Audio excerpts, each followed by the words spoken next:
Wow! Hello guys!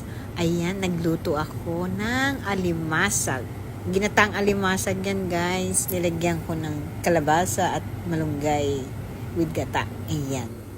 Ayan, nahugasan ko na siya. Ngayon, ilalagay ko na siya sa kawali. Ayan, para maluto ko na siya. Ayan guys, oh. Ina-arrange ko pa siya. Tapos yan, ilalagay ko na yung mga ingredients ko. Ayan.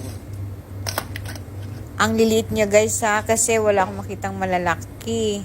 Sa grocery ko yan binili pero wala talagang malaki. Ayan, nilagay ko na yung kalabasa. Isasabay ko si kalabasa kasi gusto ko madurog si kalabasa. Gusto ko yung sabaw niya. Yung katas yung durog siya tapos yung sabaw na lang niya. Yun. Hahalo sa gata. Ang sarap, manamis-namis. Nilagyan ko rin siya ng kamatis. O, sangka pa. Ginataang may kamatis, sibuyas, luya, at bawang. Kompleto na siya. Ayan, o, di ba? Masarap yan. Ganyan magata yung mother ko, kaya ginaya ko lang siya. O, di ba? Ang sarap niya. Malasang malasa. Kasi yung kalabasa, magiging sauce na lang yan. Madudurog yan. Di ba? Nilagyan ko na rin ng siling maanghang na maliliit at mahahaba. Ayan, decoration niya. Nilagyan ko rin siya ng paminta at betchin. Yan ang nilagay ko. Walang asin yan guys kasi maalat na yan. Nilalagyan ko kasi yan ng patis. So, patis lang ang nilagay ko. Ayan, tinaktak ko si patis. Kasi hindi ko siya lalagyan ng salt. Ayan. Ay, English pa yun. Salt pa ako. Ayan. And then, ayan.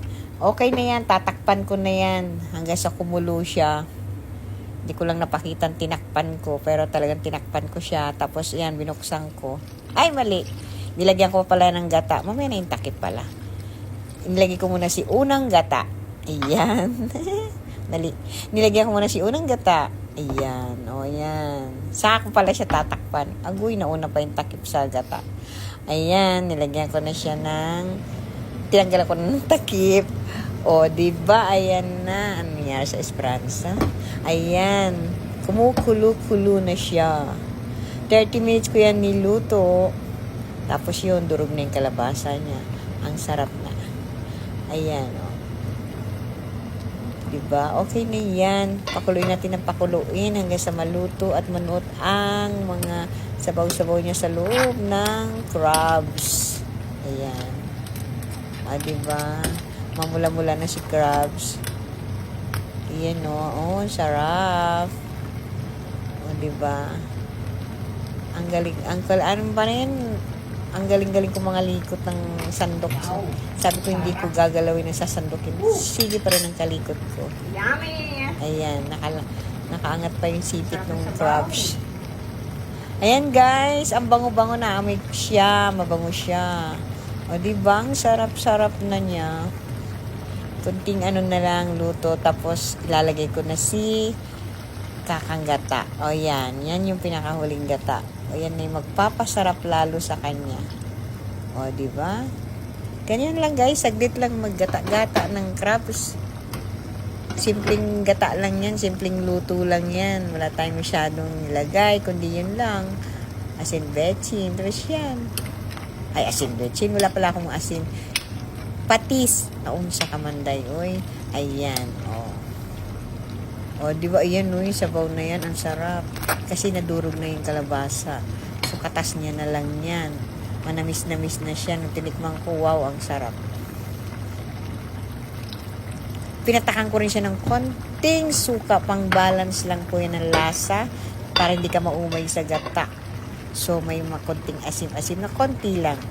Para hindi ka maumay. Pampasarap din yan. Ayan. O, diba? May dahon ng malunggay pa siya. O. Ayan, ang sarap na. Wala pang 2 minutes. Ito na yung dahon ng malunggay. Sariwa yung malunggay. O. Sarap na. Masarap na ang sabaw. Ang sarap ng kumain. Gutom na ako. Gusto ko nang kumain. Kanina ko pa gustong kainin yan. Kaso, nantay ko lang mailagay ko yung kakang gata. Ayan o, sarap.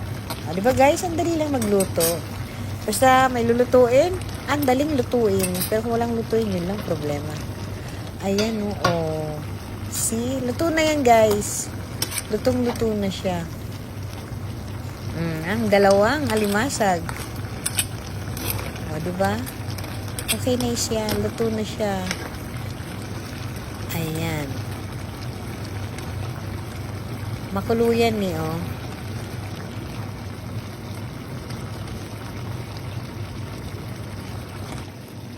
Guys, masarap-sarap na yan. Sa kulo na lang, nagugutom na ako. Ayan, oh. Pinatay ko na yung apoy at sinandok ko na scrubs. Ayan, kakain na ako. O, diba? Ang sarap. Mapaparami na naman ang kain ko nito. Wow, ang sarap. Ayan, guys, thank you. Thank you for watching, ha. Salamat. At sa mga comment nyo, sa mga likes nyo. Salamat ng marami. Nagpapasalamat ako sa inyo ng marami. Natutuwa ako lalo kung ginaganahan magluto kasi nakikita ko yung mga comment, likes, at view. Thank you so much. Bye.